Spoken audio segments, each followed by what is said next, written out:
রাত পোহালেই পবিত্র ঈদুল আজহা, আর ঈদ ঘনিয়ে এলেই প্রাণ ফিরে পায় কিশোরগঞ্জের কামারপল্লীগুলো। দা, চুরি, চাপাতি, বটি ও কুড়াল তৈরির ধুমে এখন ব্যস্ত সময় পার করছে কামাররা। তবে বিদেশি ও চাইনিজ পণ্যের দাপটে দিন দিন কমে যাচ্ছে এই ঐতিহ্যবাহী শিল্পের চাহিদা।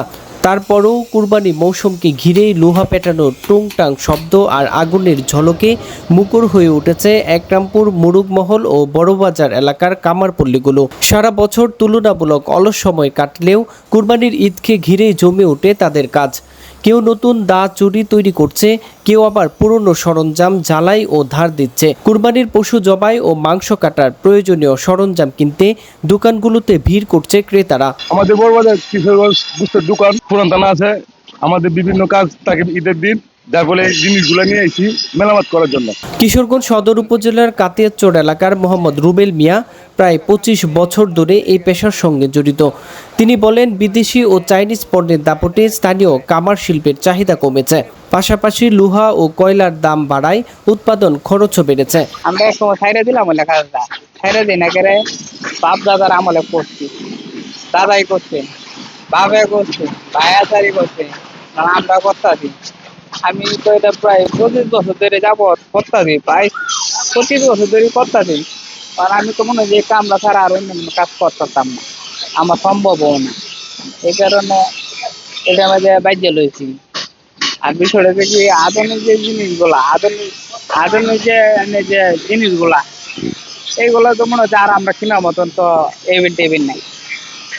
মনে হয় যে এটা কিনতে গেলে 2 লাখ, 2.5 লাখ, 5 লক্ষ টাকা লাগে। এইটা তো আর আমরা মতন কেনার মতন। ঈদের সময় কিছু কাজ থাকলেও সারা বছর আয় কম।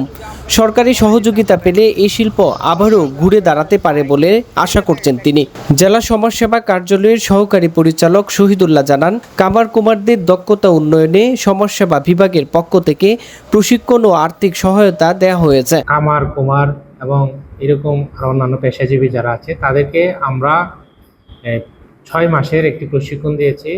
আর প্রথম পর্যায়ে তারা 3 দিনের একটি ওরিয়েন্টেশন কোর্স করেছে।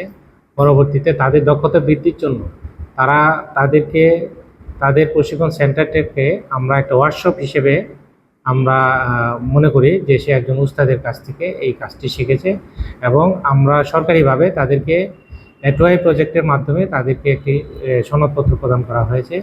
এবং ভবিষ্যতে কেউ যদি বিদেশে যায়, বিদেশে গেলে আন্তর্জাতিক মানের যে একটি সার্টিফিকেট, সেই সার্টিফিকেটটি সে শো করতে পারবে এবং বিশ্বের যে কোনো দেশে গেলে সে পেশাগতভাবে সে বাংলাদেশ সরকারের একজন দক্ষ কর্মী হিসেবে এই স্বীকৃতি পাবে। এবং তার প্রশিক্ষণ সেন্টারটিকে একটি ওয়ার্কশপ হিসেবে ঘোষণা করা হয়েছে। এই ওয়ার্কশপ থেকে অন্য যে কোনো এই অ্যাপ্রেন্টিস যারা আছে নতুন শিখতে চায়, তারাও সেখান থেকে সনদপত্র নিয়ে বিদেশে যেতে পারে। এটা সরকার স্বীকৃতি দিয়েছে। রায়হান জামান, কিশোরগঞ্জ টেলিভিশন। আপনারা দেখছেন কিশোরগঞ্জ টেলিভিশন।